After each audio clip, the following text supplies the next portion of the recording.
За хамтдаа гитлэл номны 5 дугаар бүлэг, 6 дугаар бүлэг, 7 дугаар бүлгийг уншлаа. За ямар ч тач 5 дугаар бүлэг дээр бол тийм ээ Мойсе Аарон хоёр бол Египтийн хаанд фараонд бараалхаж манай ард түмнийг Египтээс гаргана уу гэж хэлэхэд бол мэдээж илт дургуйтсан. За тийм учраас гитлэл номны 5 дугаар бүлгийн 2 дээр гэтэл Египтийн хаан хэлсэн ёсоор нь л Израильчуудыг чөлөөлж байх ёстой. Тэр мөнхийн эзэн чинь хий юм бэ? Би тэр мөнхийн эзнийг чинь огт мэдэхгүй. Тэр тусмаа Израильчуудыг бүрж явуулахгүй гэж хариулв. За тэгэхээр фараон бол ерөөсөө мөнхийн эзэн гэж юу яриад байгаа юм бэ? Тийм ээ. Бурхныг бол огт мэдэхгүй байгаа, зогсохгүй, хүлээн зөвшөөрөхгүй байгааг эндээс харж байна. За тэгэхээр энэ гитлэл номны 5, 6-ад бол гитлэл номыг ингээл уншихад ерөөсөө Египтийн ард түмэнж Бурхныг мэддэггүй, дээрэс нь Израилийн ард түмэнж Бурхныг мэддэггүй юм байна гэдгийг ерөөсөө шууд мэдэж болно. Яагаад гэвэл гитлэл номны 6 дээрээс харах юм бол Бурхан яагаад Израилийн ард түмнийг Египтэд аваачиж мөн Египтээс өнөөдөр чөлөөлөхөд хүргээд байна гэхээр Египтийн ард түмэнж Бурхныг мэддэггүй, Израилийн ард түмэнж Бурхныг мэддэггүй учраас тэдэнд Бурхан гэдэг чинь яг хий юм бэ? Эзэн гэдэг чинь яг хий юм бэ? Бурхан ямар байдаг юм бэ гэдгийг ерөөсөө энэ хүмүүст ойлгуулахын тулд энэ бүх ажлуудыг төлөвлөсөн юм байна гэдгийг ерөөсөө мэдэж болдог. Одоо жишээлбэл гитлэл номны 6 дээрээс харах юм бол тиймээс чи дахин Израильчуудтай уулзаад миний үгийг хэлсгүй. Би бол мөнхийн эзэн бол. Би та нарыг Египтийн дардлаас чөлөөлөн гаргаж, би та нарыг боолын гинжнээс салган суллаж, миний сунгасан хүчрхэг гараас та нар эрх чөлөө хүлээн авч, хүч чадлыг минь олж харан, хатуу шийтгэл минь хаана буухыг үзэх болно. Би та нарыг өөрийн ард түмэн болгож, би та нарыг өргөмжлөн хөндлөдөг ертөнцийн эзэн бол. Тийхүү та нарыг Египтийн дардлаас чөлөөлөн гаргасан мөнхийн эзэн өөрсдий чинь өргөмжлөн хөндлөдөг ертөнцийн эзэн гэж хэн болохыг та нар танина гэж. Ингээд. Тэгэхээр энэ бүх зүйлийг Бурхан төлөвлөөд өнөөдөр Аарон болон Мойсегоор дамжуулан хийж байгаа нь эхлээд Израилийн ард түмэнд Бурхан гэх чинь хий юм бэ гэдгийг тийм ээ ойлгуулах зорилготой байсан юм байна гэдгийг ингээл уншиж байхад ингээд мэдэрч байгаа байхгүй. Тэгээд хизээ олон жилийн өмнө нэг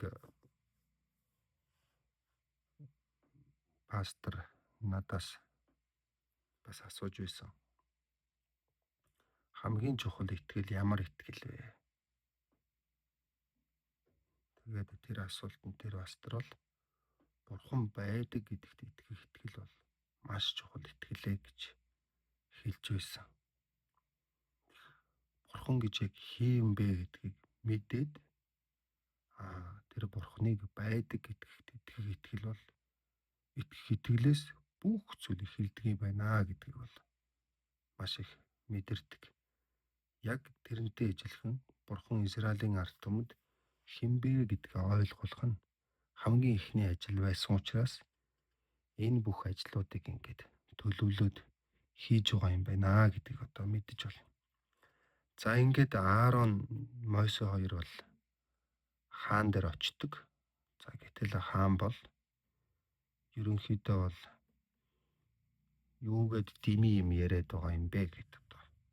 Тэдний ажлыг бол 2 дахин хүндрүүлдэг байна. За. Тэгвэл хүнд ажиллаар дараад өгсгүй. Үүнээс болоод тэд зай завгүй ажиллахдаа элдвийн худал яриаг сонсохч завгүй болно гэв.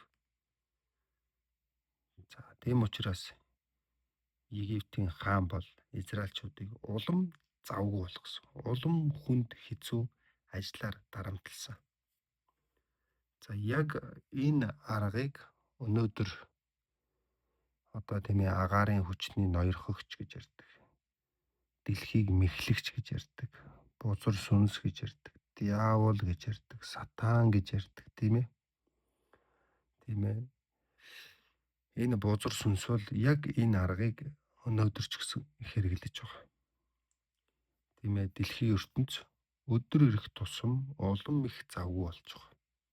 Тийм учраас хүмүүс Бурхны үг сонсох, Бурхны тухай бодох, үнний үг сонсох, үнний тухай бодох, амьдралын утга учирыг эрэлхийлэх тийм ямар ч зав зай сөхөөг баг. Яг Египтийн одоо энэ хааны хэрэгэлсэн аргыг одоо ч гэсэн энэ дэлхий дээр бузар сүнс хэрэглэж байгаа. Завгүй ажилласаа болоод үг сонсож чадахгүй байгаа шүү дээ, тийм ээ. Уучлаарай, завгүй байна гэдэг. Бид нарыг сайн мэдээ тараахад бол олон хүмүүс татгалздаг. Тэр нь үнэн байсан. За тэгээд эднэрийн одоо Израилийн ард түмний ажил бол 2 дахин хүндэрдэг. За үүнээс болоод Израилийн ард түмэн бол Мойсе 12-т бол гомдолноо 22 дээр. Тэгэхэд нь Мойсе мөнхийн эзэнтэй ярьж, "Их эзэн минь, та юунд өөрийнхөө хүмүүст ийм юм хийгээд байна? Ийм юм болвоос та намайг юунд нааш нь явуул? Би энд ирээд таны нэрийг барин байж эзэн хаантай ярьснаас хойш тэр улам л хорон санаатай болж байна. Та үнэндээ өөрийнхөө хүмүүсийг аварсангүй шүү дээ" гэлээ. Мойсе бол Бурханд одоо анхныхаа байдлаас улам бүр дордоод байна. Та юу хийгээд байна гэж. Тэ. Бид нар заримдаа ингээд яг итгэлийн амьдралаар амьдрья, зөв зохистой амьдрья. Одоо ингэж амьдрья гэд ямар нэгэн шийдвэр гаргасан мөчөөс эхлээд дан эхэлдэг ер нь. Тэгээд тэр мөчөөс эхлээд ихэн үедээ маш хэцүү байдаг. Тэгээд юу гэж эндүрдэг вэ гэхээр ингээд итгэлийн амьдралаар яг амьдрий гэхээр яагаад улам хэцүү байдалд ороод байна.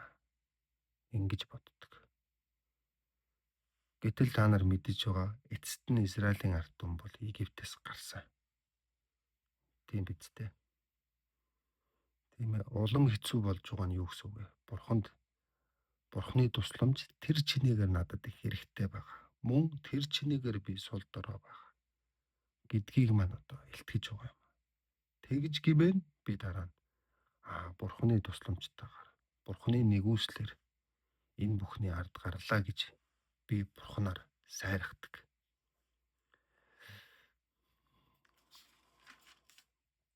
За ингээд Израилийн ард түмэн бол улам хэцүү байдалд ордог. За тэгээд 7 дугаар бүлгээс эхлээд Бурхан Египтэд гайхамшгүйтэй үзүүлж эхэлнэ.